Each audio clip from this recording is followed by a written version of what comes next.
job taking evidentiary points and weaving a narrative, and we'll see if that narrative withstands scrutiny. Yesterday was a bit different. I don't know about you, but it became mind-numbing after a while. I got the general point you're trying to make the fourth time you told me. So they're over-trying their case, and I would just urge them to not do that, because eventually it gets just hard to follow. But yesterday was substantively important, and in my view, Manager Garcia, who seems to be a very talented woman, I thought her rendition of "There's no there with Joe Biden" was misleading. Let me just tell you, she mentioned the 17 witnesses, and none of them thinks Hunter Biden did anything wrong. I bet you none of them have looked. And from a foreign policy point of view, as much as I like Joe Biden, and I do respect him, and I do admire him, and I've traveled the world with him, I think it's bad foreign policy if you're going to be in charge of dealing with corruption in the Ukraine, that your son hook up with the most corrupt company in the Ukraine and turn the Ukraine into ATM machine. You worry about the Russians compromising us because of Burisma. When you put your family member in that situation, it's not good, folks. That's not bad. That's not good foreign policy. And Vice President said he didn't know anything about it. That questions whether or not how hard he was looking. Now, John Kerry's stepson was receiving money from companies in the Ukraine. I guarantee you none of these 17 foreign policy experts, I bet you they haven't spent 5 minutes looking at this, and if they have, I want the report. She told us in no uncertain terms, this has been debunked, it's baseless, it's phony. Well, I can tell you, and you can go read it for yourself, what the Trump family did in Russia and everything about Trump's campaign from the Mueller report. What they're trying to do is convince the public and people like us, just forget about this. I think this is a legitimate inquiry. I think it is bad foreign policy to allow what happened to happen, and they may be no criminal liability. It may be just conflicts of interest that are inappropriate. I don't know. I want somebody to look. I made sure that Mueller could look at the Trumps. My Democratic friends seem to have no interest in looking at something that screams Derek. Now, if you don't know one of your family members is getting $87,000 a month from the most corrupt gas company in the Ukraine, and it's your job to deal with corruption in the Ukraine, you're not looking very hard. Somebody needs to look, not to help Trump, but to help us all, because that is not good foreign policy. It is not good government. And I don't accept the idea this has been looked at and there's no there. Somebody needs to look at it, and I would prefer it to be outside of politics, but somebody will eventually look at it. As to the voices you heard, all of them are government service professionals. I respect their service to our country, all the people that were called as witnesses, but what they don't get is Trump. See, all of us know the guy. And when they tell us that we betrayed the Ukraine because we froze the aid for a certain amount of days, future aid, and that Donald Trump basically betrayed the Ukraine and put all the Ukrainian soldiers at risk, I don't buy that, because I've been there. And I've seen the difference of the Trump administration versus the last administration. And they said this was vitally important. It's 10% of the Ukrainian budget, military budget. What they don't get, that Donald Trump doesn't like the fact that the United States is not only having to increase spending now, but we're taking 10% of the Ukrainian budget and giving it to the American taxpayer. They don't get that President Trump would like France and Germany and other people to do more. They have foreign policy differences with this president. They don't get where he's coming from. And I find myself on the other side siding with them a lot against the president, but I do respect the fact that he believes that somebody should not accept as a status quo that we're going to give the Ukrainian military 10% of their budget in perpetuity. If you don't understand that, you don't understand Trump's motives. Now, as to portraying the Ukraine, I've got a different view of that. Hopefully other people will talk about it. So the bottom line here is that when it came to President Trump's insistence that somebody look at what happened with the Bidens in the Ukraine, I think he's right. I think somebody should, not a partisan politician, because if you spend any time looking at the public record, this is not right. And I say this about a good friend. If you change the name to Pence or Trump or Barrasso or Graham, there'd be a completely different attitude by my friends on the other side. I can only imagine if a Republican vice president given the charge to clean up the Ukraine, this happened. There would be investigation upon investigation, and they would deserve the scrutiny. So what's going to happen here is that we're going to sit among ourselves when this is over and ask the question and give our own view. Did President Trump corruptly ask for the Bidens to be looked at? I'm going to look at them. Are you going to impeach me? Because somebody should. Now, I prefer it not to be me. I'd prefer it to be somebody like Mueller that we could all trust, because it's important to never let this happen again. This is not good foreign policy. This is not good government. So look forward to hearing what they have to say today, and I'll end on this. Schiff has done a good job, I think. I've said that. But his closing summary was different.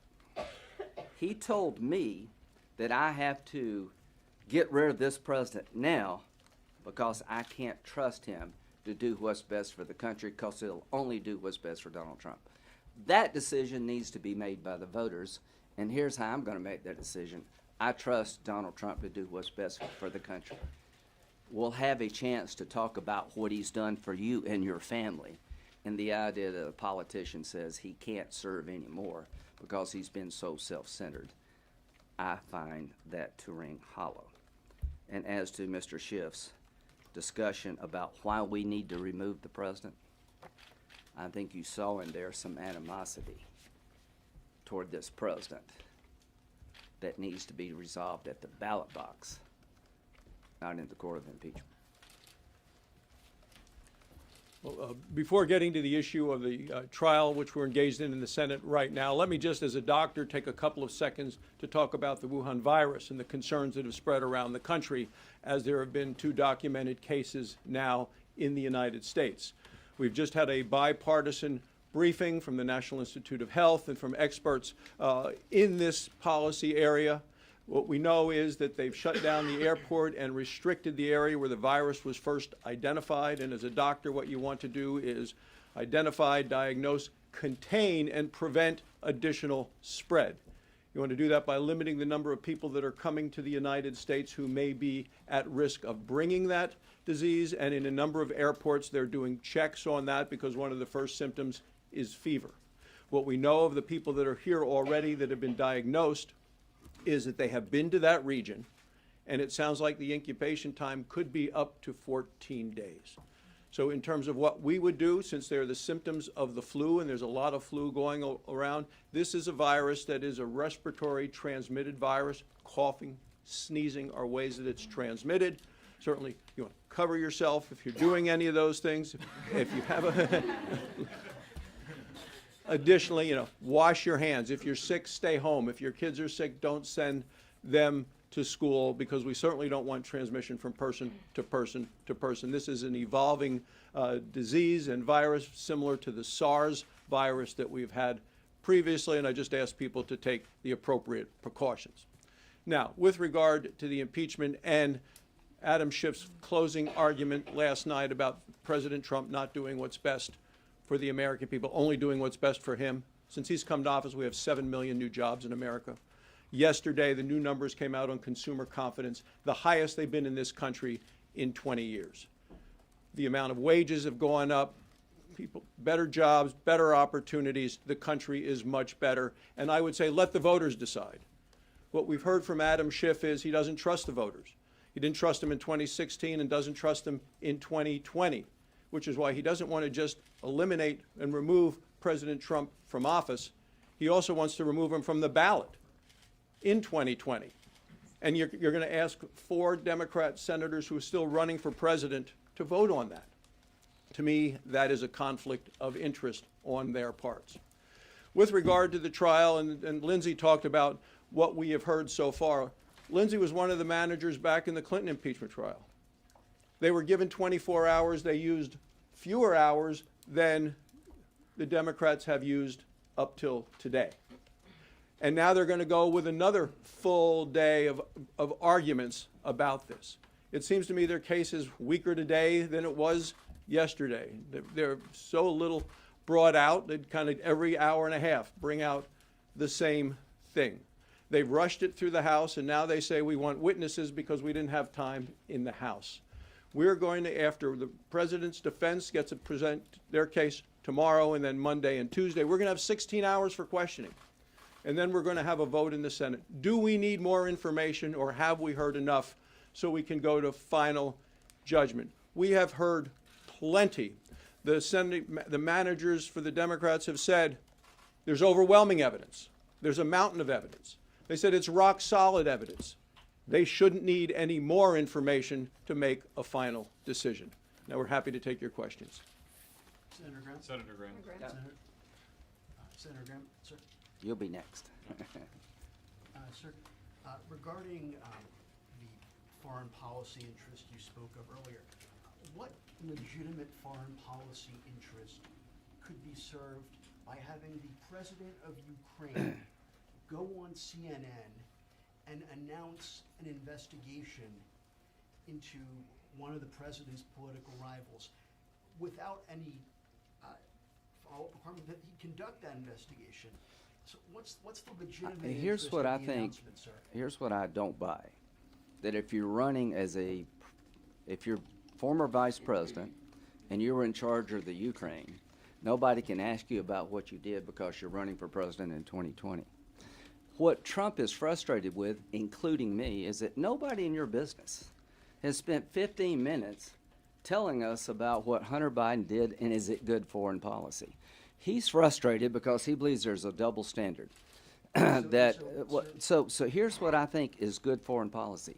For him today to keep insisting that we know what the vice president and his son did in the Ukraine, did he do it? Did Hunter Biden do it in such a way so that he's compromised?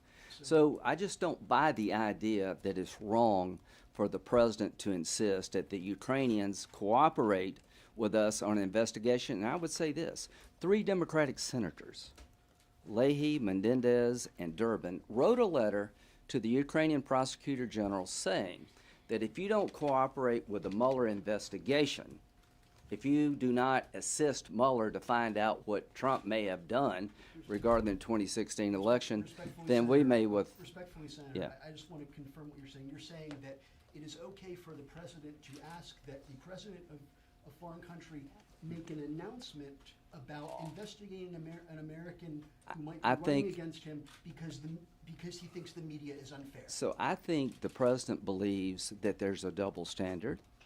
I think the president believes that he went through holy hell, and I believe the same thing. To balance it out? Yeah. So, no, what he wants to do is get to the truth. See, can you imagine if a Republican had done this? You need to ask yourselves this question.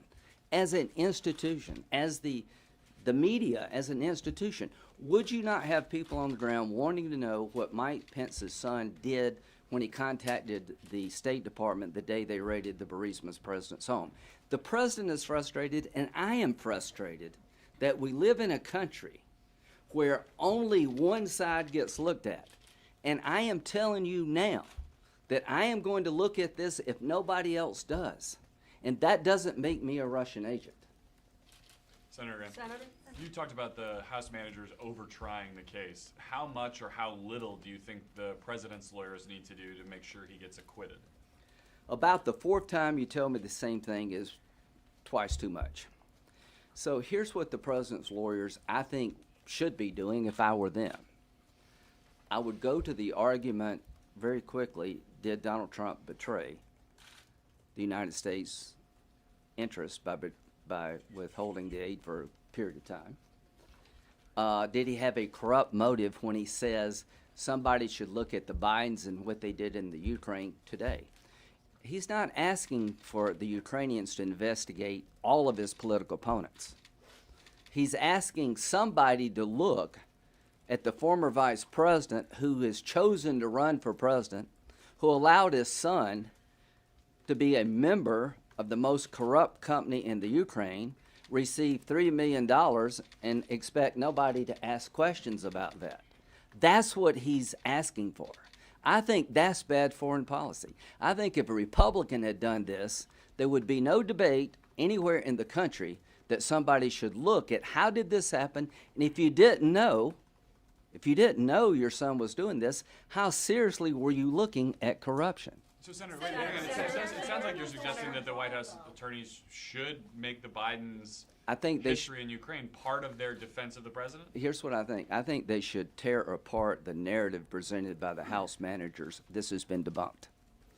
I think they should make a compelling case based on the public record. There is something based on good government and good foreign policy to look at here, and urge us when this is over to look at it. Senator, just moments ago, Me?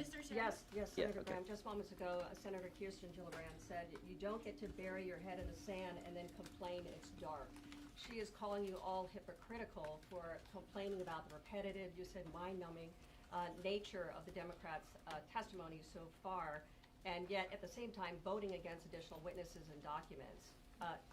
Your response, how's it not? Very quickly, like her a lot, I think they did a good job laying out their case. I just thought yesterday was like too much. I've seen the same video 7 times. Here's what I would say to her. You know what's mind-numbing? The manager said there's not one piece of evidence to suggest that Hunter Biden did anything wrong in this record. And they never will be if you don't call any witnesses. They tried to call Hunter Biden and people associated with Burisma in the House, and they were shut out. I was pretty offended by the idea that there's a record here and there's not one scintilla of evidence that Hunter Biden did wrong when you stop the House from calling Hunter Biden. So that's having your head in the sand. But here's the thing. I don't want to call Hunter Biden. I don't want to call Joe Biden. I want somebody to look at that when this is done. I think I've got enough from the public record to believe that their assertion, there's no there, falls short. I think I know enough about the Ukraine to believe that we didn't betray the country. I think I know enough about the president's worldview. He's still pissed that we give them 10% of their military budget. And this isn't only about the presidential race. This is about the United States Senate. If you take a listen to Chuck Schumer's statements of putting the trial, putting it on the members of the United States Senate, this is about Susan Collins. This is about Tom Tillis. This is about Martha McSally. This is about Cory Gardner. Chuck Schumer has said as much. This is only part of it is about removing President Trump and taking his name off of the ballot. It is also about Chuck Schumer trying to make himself a majority leader of the United States Senate, and there's no way to deny it because he himself has confirmed it. Senator, the case that Democrats are trying to make is that there should be more witnesses and documents because new evidence has come out. Today there was a recording allegedly showing that President Trump was in favor of taking out the U.S. ambassador in the Ukraine, Ms. Yovanovitch. So can you respond to the idea that in a trial there has to be evidence and witnesses and documents as they come to look and to have a fair trial? There will be new evidence every day. There will be something new that comes out every day. And the House has said, we're going to continue to investigate these things. House members have said, we may bring additional articles of impeachment. There's nothing to stop the House from continuing along that line. But when the House managers say the evidence is overwhelming, it's a rock-solid case, and a mountain of evidence, when they say all of those 3 things, I don't believe that there are any Democrats who need additional information to make a decision on how they're going to vote. And I can't imagine there are many Republicans in the same situation either. But you're saying that the president is innocent, so Well, if he is so- innocent, why not bring those documents and witnesses? Number one, the president can fire any ambassador they want. I'll give you a lot of examples of where ambassadors have been removed because they lost the confidence of the president. But here's what I'd say about witnesses. I can't answer the phone anymore about why don't you call Hunter Biden. They refuse to call him in the House. Back to your question, I don't think it is wrong for us to look at the Biden connection in the Ukraine. The $3 million taken and given to the vice president's son by the most corrupt company in the Ukraine. So the bottom line here is, if there are new witnesses to be called, you would have to start with the ones that were refused to be called to start with. How do you try this case, quite frankly, if you want more information and not have Hunter Biden come in and not ask Joe Biden, Mr. Vice President, how could you not know that your son was receiving $3 million from the most corrupt gas company in the Ukraine? And do you think that is good government and good foreign policy? The reason I'm saying no to them, to people on my side, is this needs to end. They've had a opportunity to make their case, and I'll be judged by my verdict by the people of South Carolina. I'll answer your questions, how I vote the way I do. But I think I don't want to call John Bolton because they could have chosen to call him and they refused to. I'm not going to destroy executive privilege. I'm not going to let the House put me in this box of ignoring witnesses and asking me to call them and deny the president his day in court on executive privilege. And to my Republican friends, you may be upset about what happened in the Ukraine with the Bidens, but this is not the venue to litigate that. Senator Graham, if it's about We'll see you in a couple days. We're gonna do it every other day. Investigate the Biden earlier. Will you be here Saturday? Tomorrow? Monday. So are you coming Saturday? We're gonna be here tomorrow. We just don't know what time. We're guessing maybe the morning. So the defense will start tomorrow. Full day? That's the information I got. We'll find out more here at lunch. Thank you.